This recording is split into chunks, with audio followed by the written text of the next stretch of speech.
And cycles are systems, and cycles reflect the universe. And God is a God of rhythm, and everything he spoke. When God said, let there be, everything started beating and beating and beating in a rhythm. And boom, boom, God is a God of rhythm. And if you're going to walk with God, you have to catch his rhythm.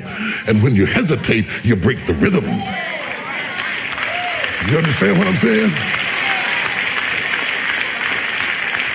There is nothing worse than dancing with somebody who don't have rhythm. There's nothing worse. It makes you want to back off the stage. The Bible says it looks like they're dancing to the words, not the beat. The beat, the beat, the beat, the beat, the beat, the beat, the beat, the beat, the beat, the beat, the beat, the beat, the beat, the beat, the beat, the beat, the beat, the beat, the beat, the beat. Don't hesitate.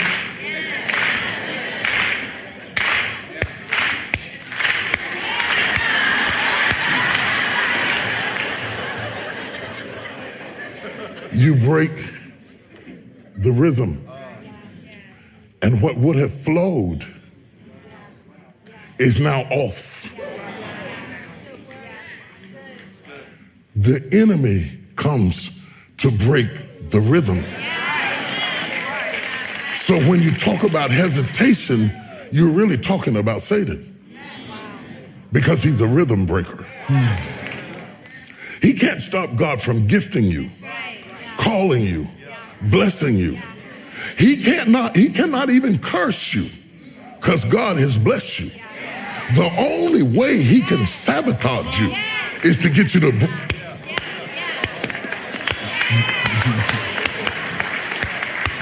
break the rhythm. When you do break the rhythm, you have to repent.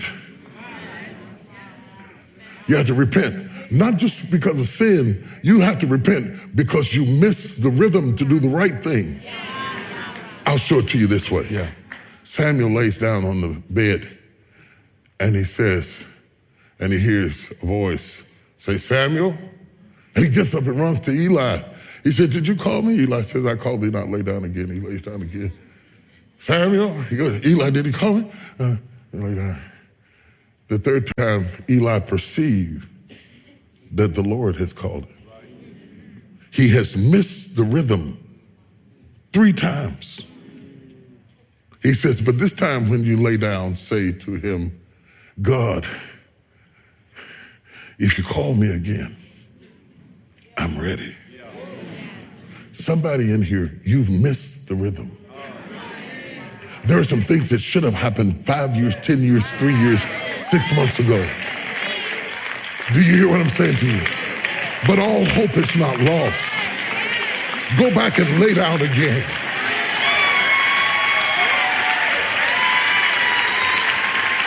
And say, if you call me again, if you just give me one more chance, I won't go to flesh, I won't go to Eli, I won't go to humanity, I won't go to my fear or my doubt or my shame. If you just call me again, give me one more chance, this time, Lord. Woo. Woo.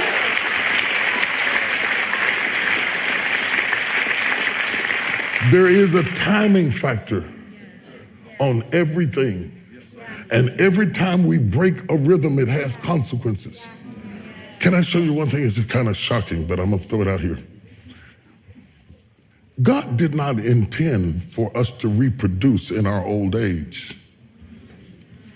Children, because he wanted us to be here long enough to take care of them. So when God gets ready to shut down the factory, he's shutting down the factory so that the child will not be uncovered. Now, through medicine, we have jimmied the lock and broke the rhythm so that you can be an 80-year-old man and have a 2-year-old son. Yeah. Now, you might have a lot of fun, but in breaking the rhythm, the son pays the consequence. Because by the time he figures out what to ask you, That's the problem with rhythm. It's not just about you. Everything else is dependent on the beat. Everything around you is affected by the beat. And even though you can create things that will break the rhythm for your own pleasure, in so doing, you run the risk of creating someone else's calamity. Because the rhythm was developed so that everything starts at a certain time, everything goes down at a certain time, because God is not just looking at you. It's for us. It's for us. When God gives you your next opportunity, move.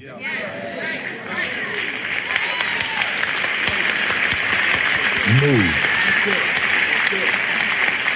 If the woman with the issue of blood had hesitated, she would have bled to death.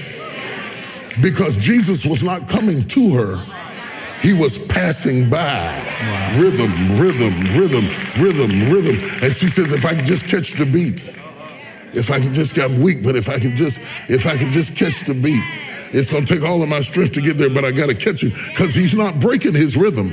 He's not breaking his rhythm. He's still moving. I got to catch his rhythm. So she had to crawl to catch his rhythm. She said, but if I can just catch his rhythm, the miracle is in the rhythm. And so she had to crawl. And the Bible says she pressed her way. And the way she did it and got up to speed is that she kept encouraging herself. If I can just touch, if I can just touch, if I can just touch, if I can just catch his rhythm, I'll be made whole. Blind Bartimaeus was sitting by the highway side begging. Let me stop. I'm going to stop it. There is one thing, I know we're running out of time, but I want they said, no. I was on a flight that got stuck on the runway.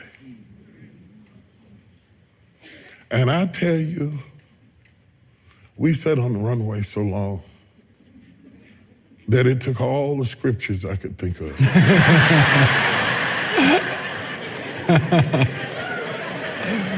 Now, I tried to talk to myself. I said, you were sitting at the house, and then you got in the car and you were sitting in the car, and they drove you to the airport and you were sitting in the airport, and now you're sitting on the plane. Why are you so irritated? You're gonna sit anyway. And I said, if the plane were to take off, you'd still be sitting. And when you landed, you'd go get in the car so you could sit. And you get in the car and sit in the car so you could go to the hotel and sit. So what are you mad about?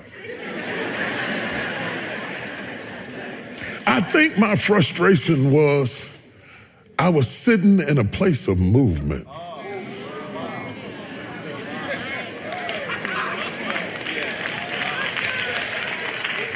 The agony of life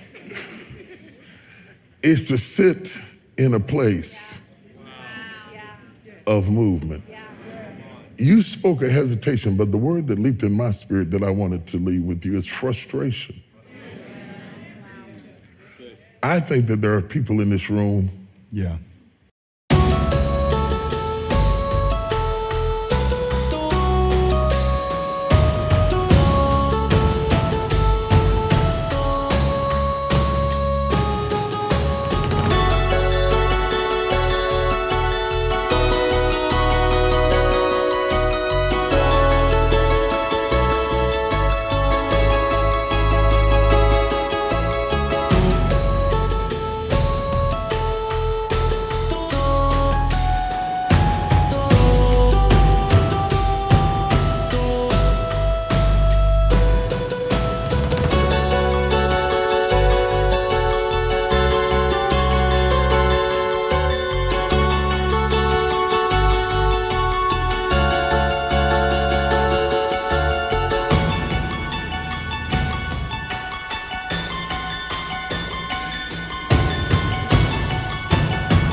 frustrated. Yeah.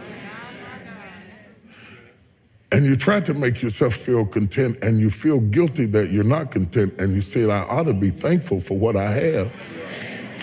And like me, you're trying to use rationale to put up with the situation that you're not called to. And what keeps needling you is, I belong up there. And yet I'm stuck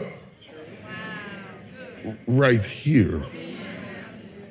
And there you are in a place of movement, watching other people take off.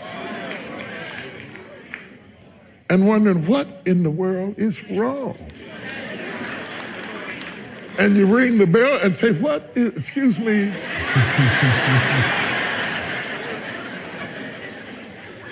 We've been sitting. We're out of peanuts.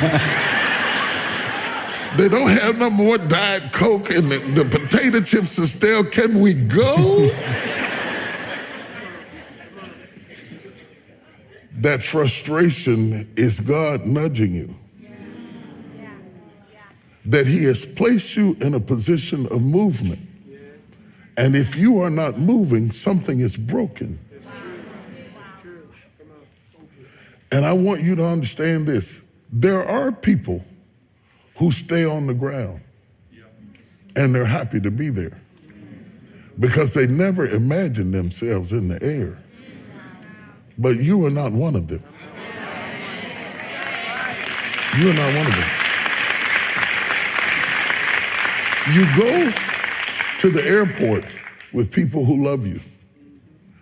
But when you get to the checkout point, they can't go beyond it, because if you don't have a ticket, you can't go beyond that point. Some folks you have to leave behind that you love because they have not paid the price to go into the next dimension. You understand what I'm saying? Don't you get on the runway now and get stuck on the runway and tell yourself it's all right. It's not all right, because you belong in the air, whatever that air is. And I want it to right. You know, when you get about my age, you get all nostalgic and stuff, and you want to leave something behind that matters. I didn't want to be one of those people who flew and never taught flight. Most of the people I've seen who ever did anything never told anybody how they did it. And I thought, since I got here by God's grace, I promised him, everything you teach me, I'll teach it. Everything you show me, I'll show it. Everything I'll learn, I'll pass on to somebody else. There's somebody watching on the campus or streaming or sitting in the balcony or sitting out here in front of me right now. You got a dream. You got a vision. I won't lie to you, it's gonna cost you everything. You're gonna hurt in places you didn't know you could hurt, and you're gonna have 1,000 chances to give up, but don't do it. Keep on moving. I tried to leave some tips about who you need around you so that you can pick your associates more carefully, because it does have something to do with your success. I tried to speak to your need to have a rhythm so that you cannot lounge around here and let this moment pass you by. You are not as young as you think you are. You don't have as long as you think you have. It takes longer to settle something big than you think. You're thinking in days, I'm talking in decades. You don't have many. If you don't do it now, you'll never do it. Because you may not ever see that cycle come back again. The only reason Saul wanted to kill David is that he was mad because he missed his turn.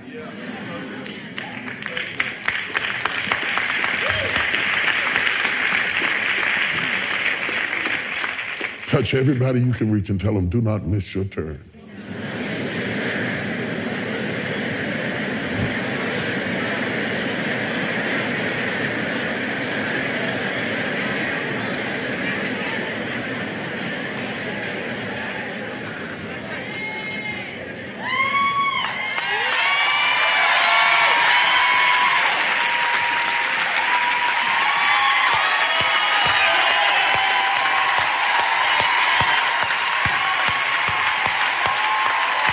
Bishop T.D. Jakes, everybody.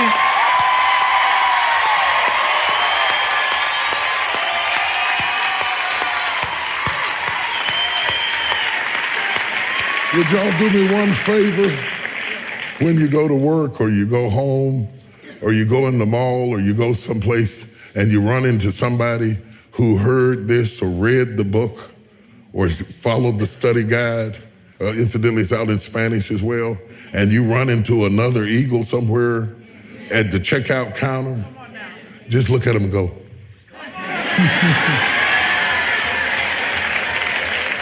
They'll know what you mean. Thank you, man.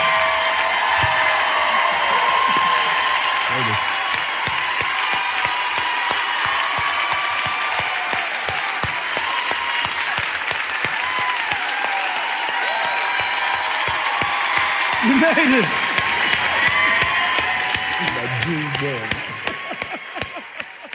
Thank you for joining us for today's special presentation. If God is using this ministry to impact your life, join us in reaching others by investing today. You can give at elevationchurch.org/give or by downloading our app and selecting Give. And don't forget to subscribe to our channel for more bonus teachings like this one.